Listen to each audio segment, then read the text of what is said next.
Tonight, on Insuspicious Circumstances, the poisoning that rocked Victorian society. A tragic love triangle that led to murder.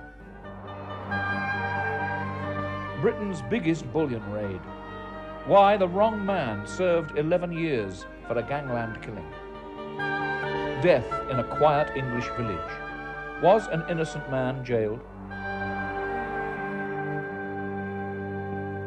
I'm Edward Woodward, and tonight I'm taking you on a journey into the past. These are crime stories. But they're not just stories. They happen to real people. People who lived and died in suspicious circumstances. An ambitious young barrister mysteriously poisoned.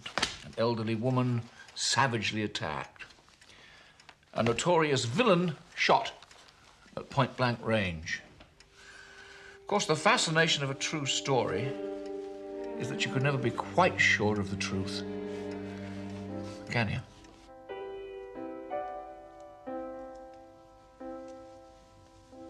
She is 28 years old, beautiful and rich. It is 10 years since she married. Her young husband was not a merry drunkard, just hopelessly drunk, sometimes violently drunk, and before long, dead drunk. She's been a widow for 2 years and needs treatment. Treatment, for nerves, insomnia, for not being happy, perhaps. She takes it in spas like Malvern or here at Kissingen, where they go in for mud. Come. How did you like the mud? The mud is loathsome. Loathsome. But restorative. One certainly feels better after it is washed off. Dr. James Manby Gully, homeopathic practitioner and specialist in water cures at Malvern. My dear Florence, I don't believe I've ever seen you in such bloom of health. I promised that Kissingen would put you right, and it has. I believe I should like to take a stroll about the town. Möchtest du mit mir spazieren? I should rather recommend that you retire for an hour or so to recruit your vitality after mud bathing. To recruit my vitality? In bed, I suppose. That is what I recommend. It was scandalous, of course, when he first treated her. She was Florence Campbell, a schoolgirl. She was 12. 13 years later, she came to him again to be healed, but she was Florence Ricardo, the distraught young wife. Now she was, well, he had retired from Malvern to live close to her. Her family had cut her off. She was excluded from the tribe known as society. Mrs. Cox, the paid companion. Mrs. Cox and her husband had gone to seek their fortune in Jamaica, but she had come back a widow with 3 sons, very little money, and very few friends. But one generous and wealthy acquaintance, Joseph Bravo. In December 1874, Florence and Mrs. Cox paid a call to his Kensington house. And so, thanks to Mrs. Cox, Florence Ricardo stepped, so lightly at first, into the life and death of Charles Bravo. They did not meet again for 10 months. And yet, before Christmas came around, they were Mr. and Mrs. Charles Bravo. His family may not have been delighted. Hers was.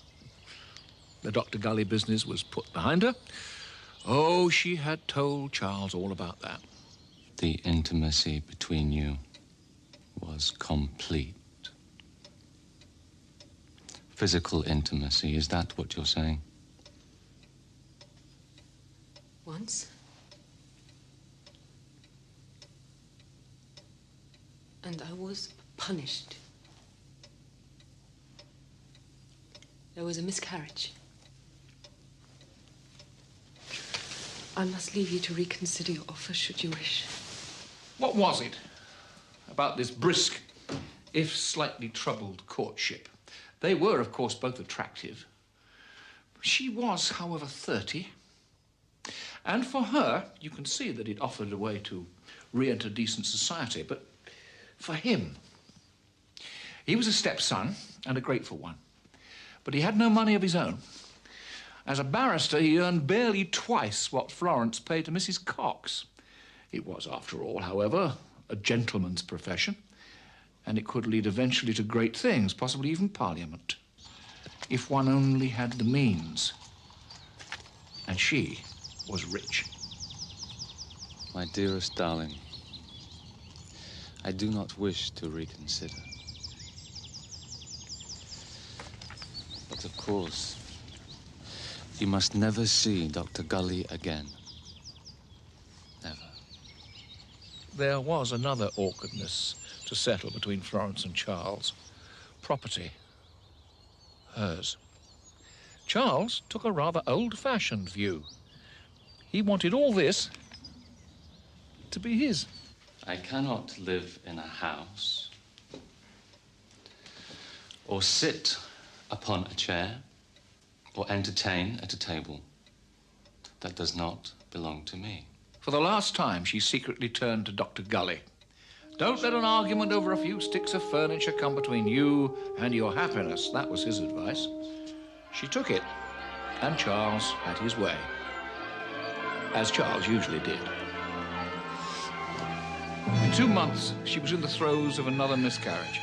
She is very, very tired. Please don't do anything to agitate or exhaust her further, Mr. Bravo. No, I shan't.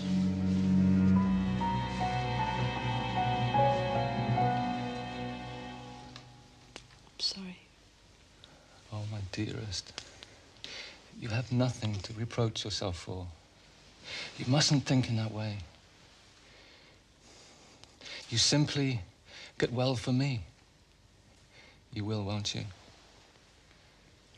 The babies will come.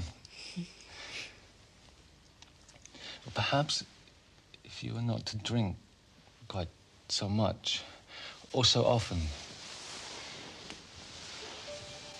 I'm sure it would help you.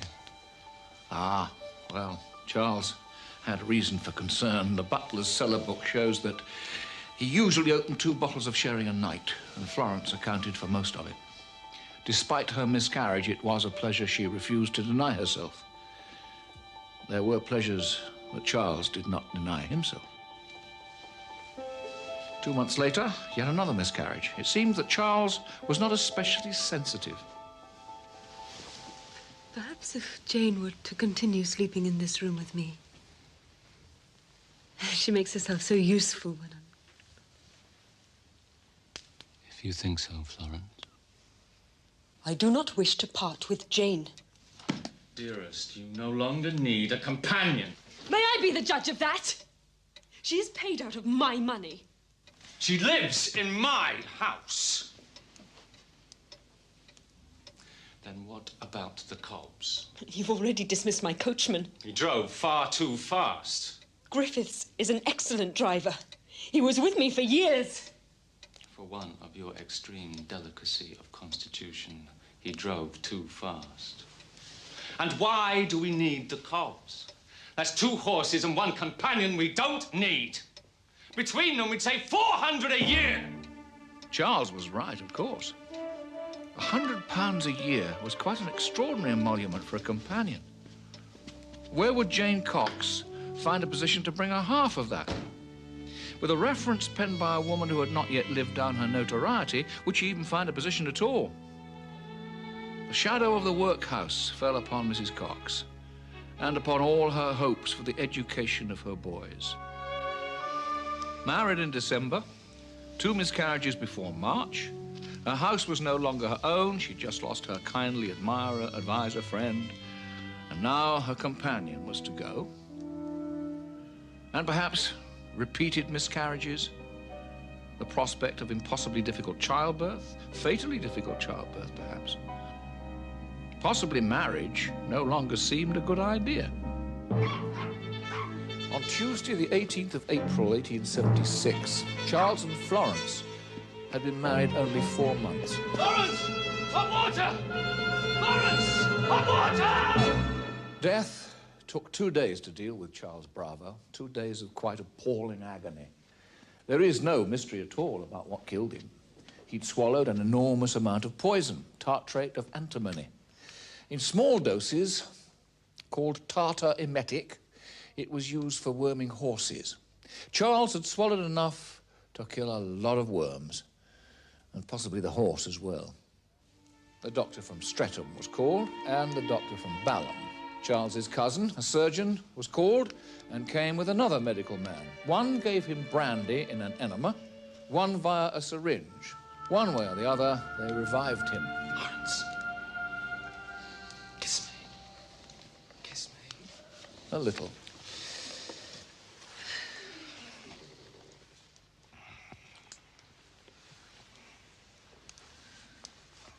We think you were poisoned by something, Charlie. What have you taken? Nothing. I rubbed a little laudanum on my gums for neuralgia. Laudanum will not explain your symptoms, Charlie. If it wasn't laudanum, I don't know what it was. Knowing he'd been poisoned, and yet denying that he'd knowingly poisoned himself, Charles never once in 2 days and 3 nights asked the obvious question, the question that would surely have burned as much as the antimony. Who had done this to him? Well, if it crossed his mind, it certainly never crossed his lips. Although he knew he was dying.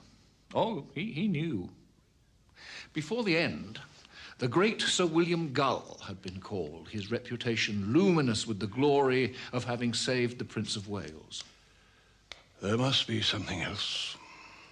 Consider the gravity of your situation and all that you say and do. I know that I shall appear before my Maker. But before God, I have taken nothing but laudanum. Tell us where you got it, Charlie. Out of your bottle, Florence. If there's anything else in it, I don't know what it was. Is there any hope? It would not be right, Mr. Bravo, to give you any hope. An unusually private inquest was held here in the house. The jury found that Charles had died of an overdose of antimony. Now, nobody believed it was suicide. Nobody, that is, except for Florence and Mrs. Cox. We know they did, because as public clamour and private pressure grew for a new inquest, they went voluntarily to make each of them an unsolicited statement to the authorities. The statements supported each other. And the Charles they described was mean, brutal, violent, passionately jealous, tormented by the thought of his wife's affair and her lover's presence in the neighbourhood. A quite different man from the one the world knew. And, well, perhaps that's plausible. But now, Mrs. Cox makes one amendment to her evidence that tests our credulity. It was a long way into the night when she took Roysbell aside and told him what Charles had said to her when she had first gone to him. Why did you not tell me this before? I told Mr. Harrison. My dear woman, you most certainly did not tell me this. When Charles first collapsed, he said to me, "I've taken poison, don't tell Florence."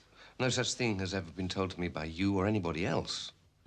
However, now, in her statement, Mrs. Cox said rather more than that. She claimed that Charles had said, "I have taken poison for Dr. Gully, don't tell Florence." The women seem to have overlooked the obvious.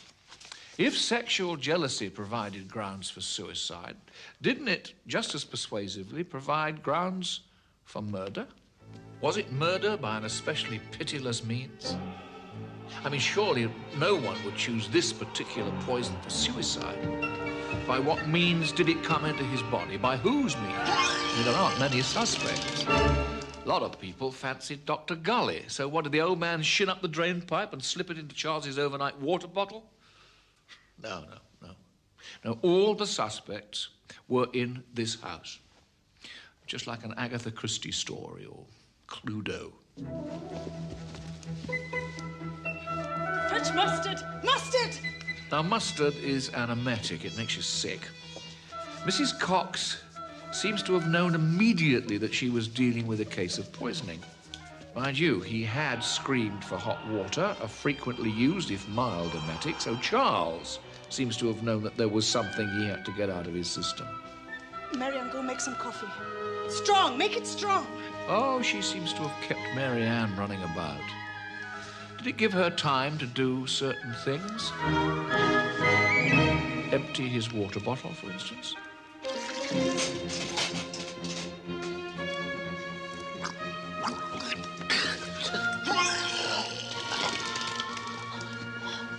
Clean the bowl.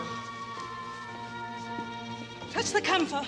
Where will I find it, Mum? In my room. On the table, quickly. And only now does someone tell Florence. Through all the commotion, she has apparently been sound asleep just a few feet away. Or perhaps she had reason to be sleeping soundly.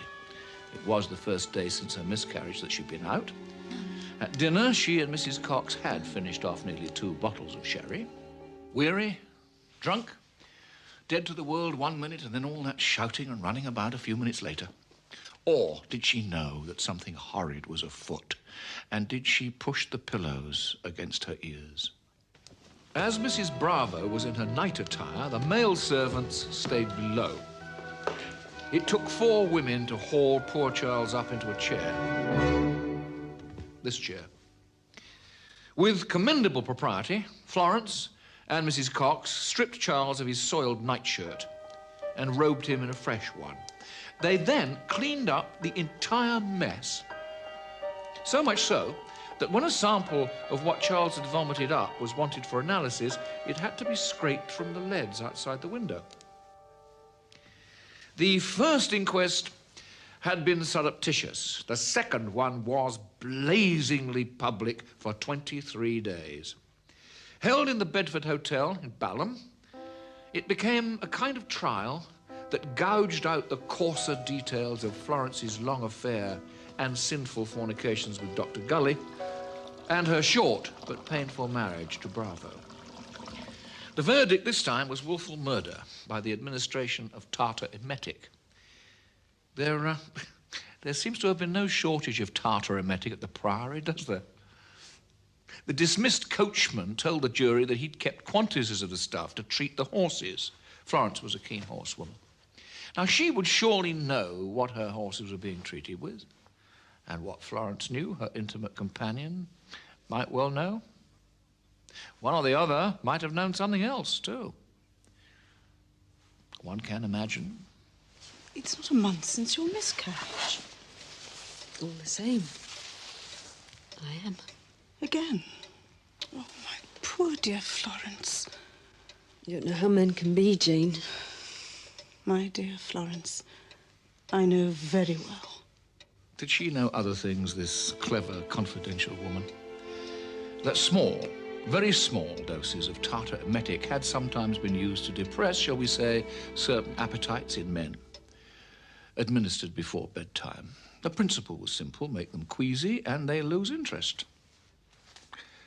He had a previous highly uncharacteristic fit of violent vomiting a month before, which must have been just about the time that Florence found herself pregnant for the second time by Charles. Now, consider this odd finding at the autopsy. There was no sign of inflammation in the upper digestive tract. It was as if the system was habituated to small doses, But if tartar emetic might be used to put you off sex, it could also be used, in small doses, to put an alcoholic off drink. Did Charles hear about this trick? He was knowledgeable about medicine. Did he set out to dose Florence? Did he set out to try a little on himself to make sure that he got the right sort of dose? He would have discovered that the solution was perfectly tasteless in small quantities. Of course, if Mrs. Cox had already dosed his drinking water, perhaps Florence intended only to depress a young man's urges. Mrs. Cox may have intended a more permanent adjustment to the household arrangements, a return to the way that things had been. Had she this night given him a little extra? Was it for Charles rather oddly a case of death before dishonour? It could hardly have occurred to him lying there that he was merely adding to the dose that was already in the bottle. Too much coincidence? Simultaneous murder and inadvertent suicide? Well, that's up to you, isn't it, really? Let us pass the mystery on to the next generation of inquirers. Oh, Mrs. Cox, by the way, outlived them all. Florence buried herself away from the world and drank. She lasted 2 years. She was never tried for murder, yet a mountain of evidence, a multitude of lies, motives, opportunities, means, but no serious police investigation, no vigorous questioning, no arrests, no trial, just a death sentence of sorts.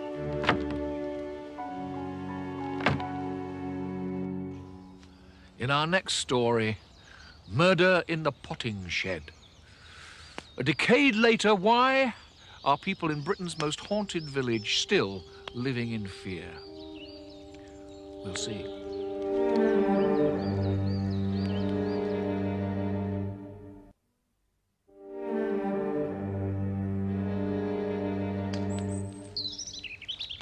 An ordinary autumn garden bonfire. Now, I wonder if something as innocent as this could have destroyed vital evidence in the search for the murderer of Gwendolyn Marshall in the autumn of 1980. Police searched Enfield Lodge with its 6 acres of gardens and orchards, but Miss Marshall's body wasn't found for nearly 2.5 hours.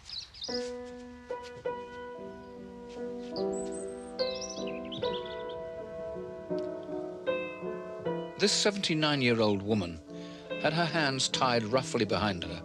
There were massive wounds to her head and stab wounds in her neck.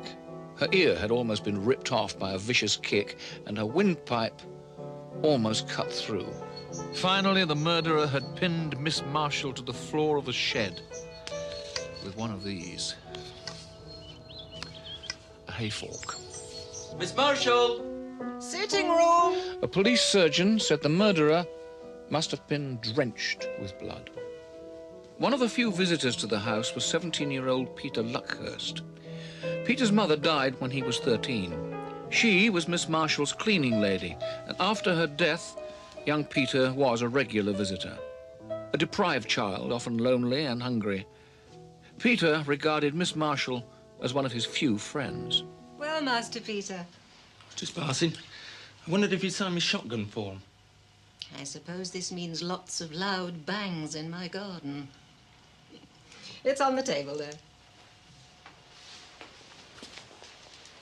Will it be all right? Thanks, Miss Marshall. Any word of a job yet? Can I have a walk round with the air gun? If you had a haircut, perhaps you'd get an interview. I'm all right. You can't spend all your time ferreting and shooting, Master Peter. I've got an appointment at Yvonne's now. Should I book one for you? No, it's all right.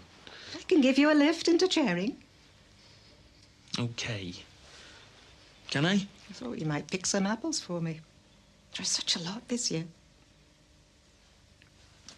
The Kent village of Pluckley, where Miss Marshall lived, is said to be the most haunted village in England. The press soon latched onto this, speculating that it might be a ritual witchcraft killing. But the police were already looking elsewhere. How did Miss Marshall's dog get out if the gate was closed? Well, perhaps the gate was open then. You just told me the gate was closed, and you reached over with the dog. Which is it? Was the gate closed or not? Well? Closed. Do you know the old lady who lives there? I saw her yesterday about 1 o'clock. I asked her some time ago if I could shoot on her land, so I went back to see if she was going to let me. She wanted me to pick some cooking apples for her in a plastic bag, so I did. What time did you leave there? About 1:45. Right, son. You'll be getting a visit. We'll want a statement. I'll be about. Luckhurst was arrested at 2:30 the following afternoon. Did you go into the house? Yet that same day, the police were telling one villager that a gypsy she saw running through her orchard on the afternoon of the murder had nothing whatsoever to do with the case. The gypsy, whom she described as well-dressed, had earlier offered to tarmac her drive. Now, hers wasn't the only lead that the police ignored. I saw a young man on a cycle, cycling up the hill towards Miss Marshall's house, and I knew this young man, which later he denied that he didn't know me at all. About 40 minutes later, on the other side of the village, we met him again, going towards his home. He was riding very fast, looking terribly shaken. His eyes were absolutely bulging from his head and looking petrified, as my daughter later commented on. Gladys Dry phoned the police the next day. And they said that my information didn't concern the person they'd arrested, so therefore they didn't think any need for me to be seen. I was amazed that they'd found out who had done this so quickly, or thought they'd found who'd done it. Did you go into the house? I went in the day before to get some apples. Well, let's stick to yesterday when the old lady was killed.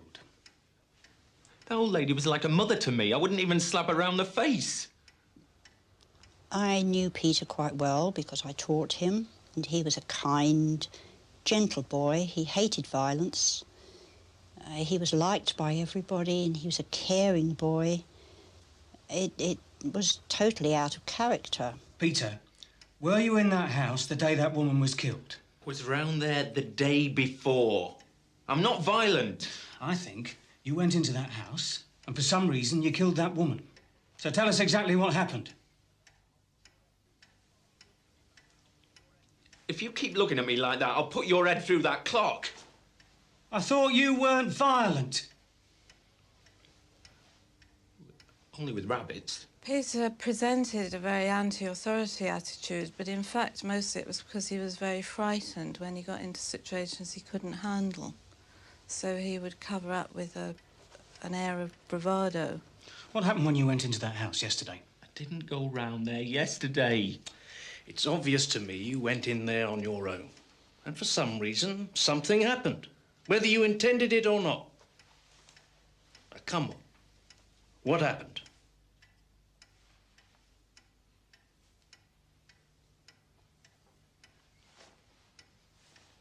I hit a willow log.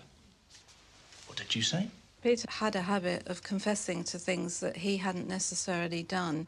When I asked Peter why he'd made a confession before he'd seen anybody or seen a solicitor, he actually said that he was in such a state and they'd been questioning him for so long that he thought that if he made a confession he would get out of the police station and he could then come and find me or somebody else. He looked to me as though he hadn't slept for some time. He looked so tired. I had the feeling that he didn't really know what he was saying. He really didn't appreciate that he was being charged with murder. His one aim was to get out of the police station.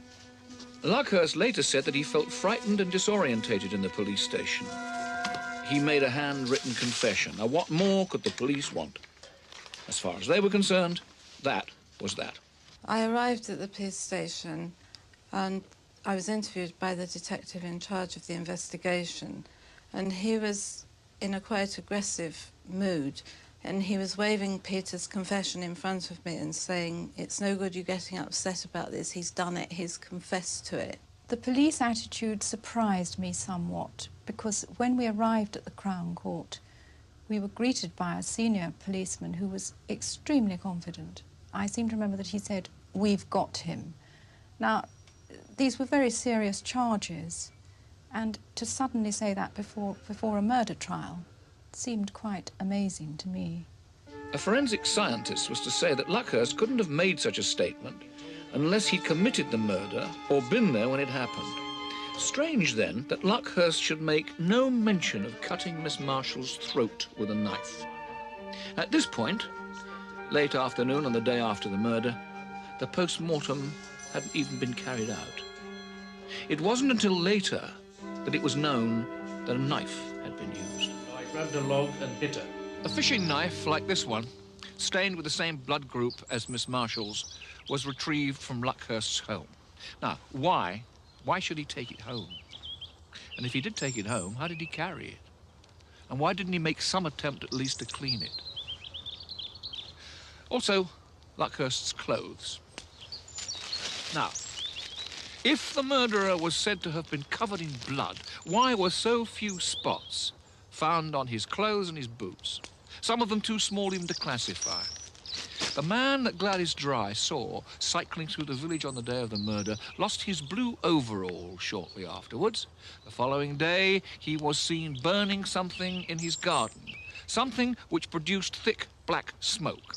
A neighbour said, "I have never seen that man burn anything before or since." Gladys Dry had further dealings with this man. Well, I've seen him several times and felt very intimidated, in fact, quite scared. You see, the police have never established precisely when Miss Marshall was murdered. But on the afternoon of her death, Luckhurst called in at the police station in the next village to collect a shotgun certificate receipt. That is surely hardly the reaction of a murderer. Luckhurst later retracted his confession. When it came to trial, Luckhurst said that he'd called at Enfield Lodge, found Miss Marshall's body already in the shed.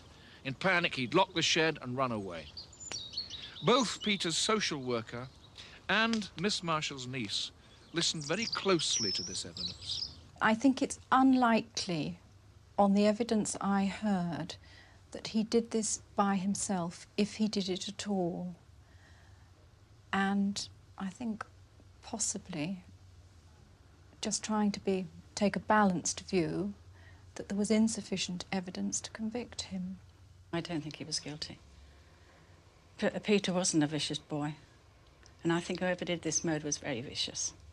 I remain convinced that the circumstances were not properly investigated. There was information that perhaps should have come to light that never did. The forensic evidence really doesn't incriminate Peter wholly. There are a whole range of issues that make this a very unsound verdict, in my opinion. While Peter and his former neighbours protest his innocence, Kent police are adamant that the case is closed. The fast and efficient clear-up of crimes was considered quite a feature of policing in Kent in the late 70s and the early 80s. For example, after an inquiry in 1987, one officer was sacked and action taken against 34 others accused of clearing the books by getting criminals to confess to crimes they had not committed. Now, Peter Luckhurst's case is not one of those. And, so far as we are aware, no disciplinary action was taken against any Ashford policeman. Peter Luckhurst has been in prison now for almost 11 years, detained at Her Majesty's pleasure with no prospect of release. To this day, he denies murdering Miss Marshall. Well, Master Peter. I've got about £12 there. Ah. Shall we have some tea? Would a simple boy with few needs kill so brutally for the few pounds in Miss Marshall's purse? Beat and stab an old lady whom he described as like a mother to me? Or is the murderer still walking free in this small and rather beautiful part of Kent? In our next story, did the jewel kill the magpie? Or was an innocent man framed by gangland killers who wanted the magpie's gold?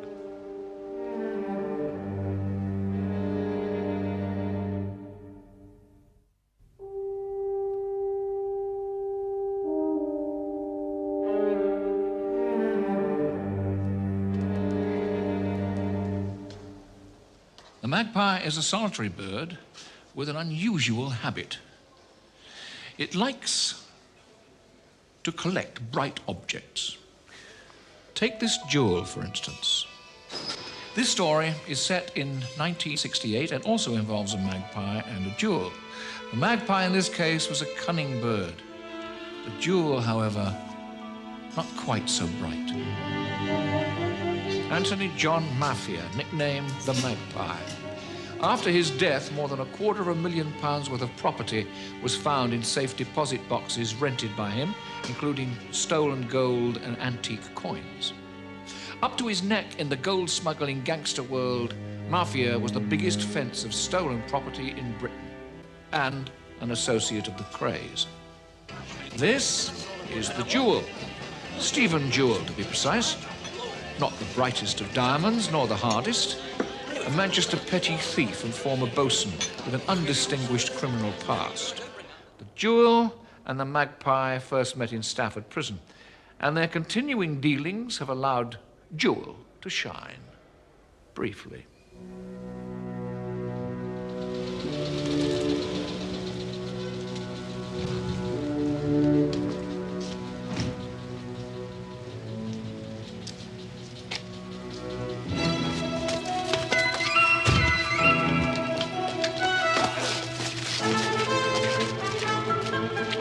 May the 1st, 1967. £250,000 worth of gold bars are snatched in a daring raid in Clerkenwell in the East End of London.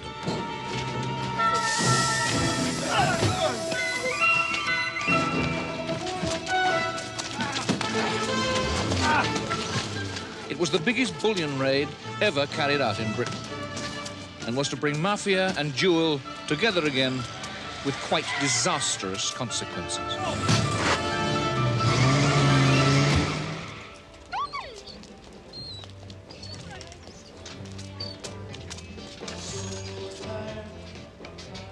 A year after the Clerkenwell bullion raid, Tony Mafia's partly decomposed body was dumped in his Mark X Jag. He'd been shot through the head.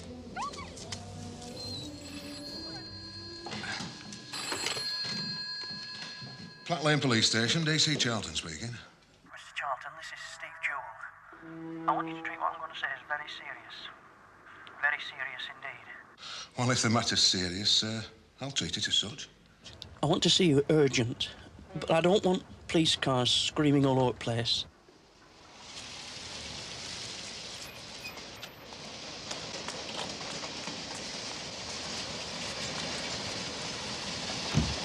For God's sake, be careful.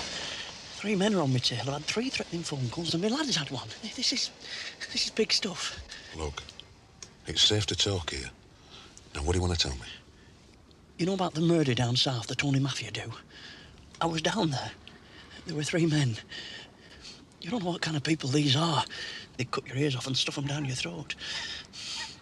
Look, do we have to sit here? Jewel was so frightened that Detective Constable Charlton took him into custody for his own safety. He was not arrested. The family's home was also put under police guard. But Jewel was not to feel the reassuring hand of police protection for long. I'm Detective Superintendent Drury. I'm investigating the murder of Tony Mafia. So, you want to talk to me about it? Detective Superintendent Kenneth Drury, receiver of 32 commendations, later to become Commander Drury, head of the flying squad. The villain's friend. Less than a decade later, he would be sentenced to 8 years for bribery and corruption. Yeah, my visit to him was over his boats. And he told me he had a boat I might be interested in, you know, for a friend. I was going to sell it and make on it in. I'm missing something out, Mr. Drury. Tony knew that I had a pistol. I'm going to turn it in during the amnesty, you know. And he said, you know, bring it down, you know. I can use it. Why should you need a pistol when you were going to buy a boat? I'll tell you the truth, Mr. Drury, right? He wanted to be part of the Magpie's big-time gangster world of easy money, but it was to cost him his freedom and very nearly his life. These are real. I can't fault them anywhere. If you can get me 32 grand's worth of these, I'll have them off you. I paid 8 grand for them, Tony. You've been done. I've got something that's better than these.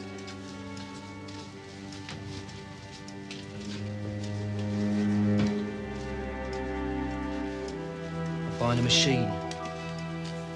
Financing somebody to come in with me. Work with me. Have you got a shooter? Yeah, it's in the car. Do you want me to go and get it? Nah, leave it. We'll get it when we go out. Have you got ammunition? No. I've got some upstairs. Johnny, have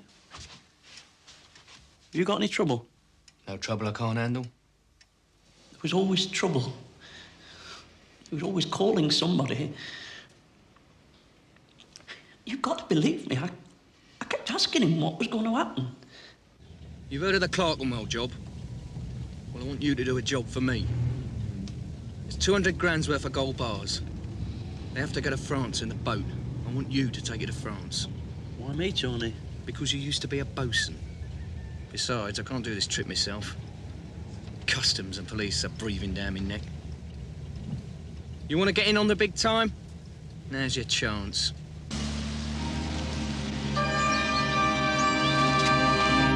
No ladder. Where's the ladder? You could stand on my shoulders, Johnny. Don't be stupid. I want a screwdriver. There's one in the car boot. What's happened to my ladder? Oi! During all this, did Mafia say anything about Belgium? No. Or a bloke called Joe the Printer? No. Do you know anyone called Joe the Printer? Printer, as in forgery.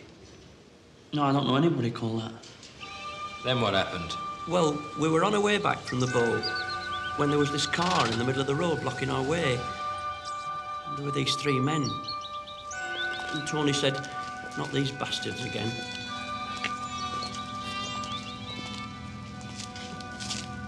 Clever little bastard, aren't you? What's your name? He's all right. He's just a man who's going to buy the boat. Get out. Where are you going? I'm taking him back to his car. Get down the road. And when I got back to the car, they'd gone. So had Tony. So I drove the car to the Midway Cafe and I left it there. Then I hitched a lift back to London. After that came the threats.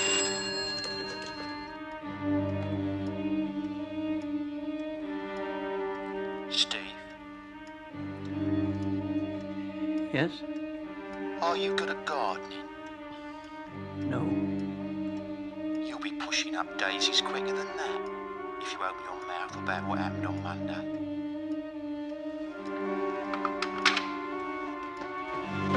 Look, you've got to trace these three men, Mr. Drury.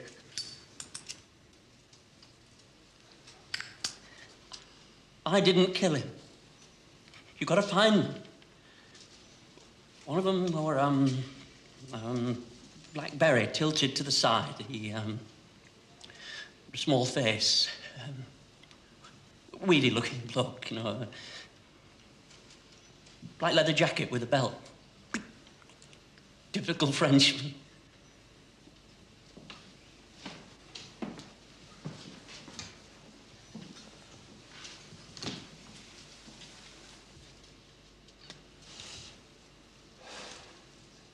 There's one thing about your story that doesn't fit.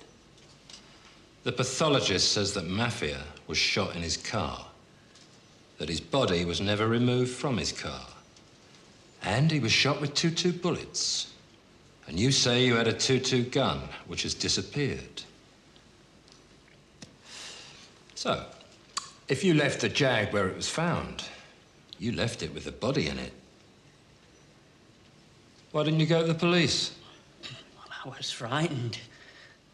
I knew it was a gang murder, you know. Believe me, you've got to find these three men. If there was no body in the car, how did you know it was murder? Find these three men, Mr. Drury. Trace these three men. You must find them. A figment of Jewel's imagination? Or, on that lonely Essex road, did three gangsters really snuff out the life of the Magpie? At his trial for murder at the Old Bailey, Jewel began to tell the truth at last. On the way to see Tony Mafia's boat, there was an earlier run-in with the gangsters who'd arranged to meet Mafia to collect their share of the Magpie's hoard of stolen gold. It's okay, just transferring some gear I had in the boot. It was easier to change over cars. Yeah, but my overcoat's in that car, and the gun. We'll get them back when we change over, later on. Whether or not Mafia was trying to double-cross those gangsters over the gold, we'll never know. But something backfired very badly that day. The gangsters returned, and with a vengeance. Clever little bastard, aren't you? Out. We want you in your own car. You're going to London.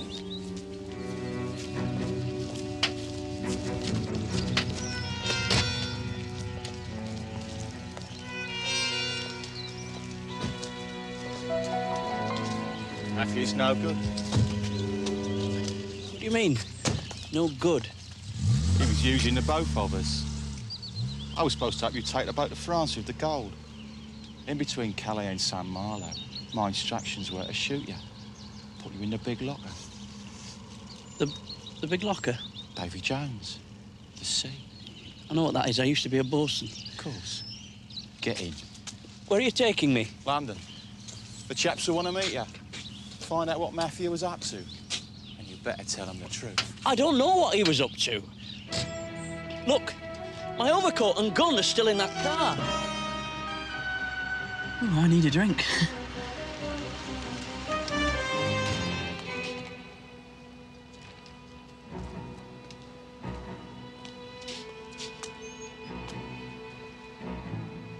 Convinced he would be murdered when he arrived in London, Jewel decided to make a run for it.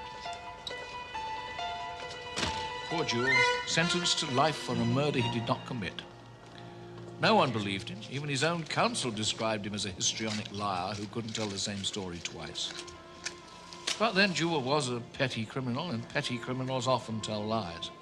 However, Jewel was something else as well, a very, very frightened man. Jewel couldn't name the typical Frenchman, the man in the black beret. And when asked by Detective Superintendent Drury if he knew anyone called Joe the Printer, he answered no. There was, however, such a person. He was the man in the black beret who Jewel described in his interrogation. At Ostend Airport, about a week before the murder, Mafia got into a fight with Joe the Printer, alias Calcutta Pete, an international criminal involved in forgery and firearms. His latest British prison sentence was in 1989 for fraud. A week later, Joe came to England. Now, probably we will never know whose hand pulled the trigger or where.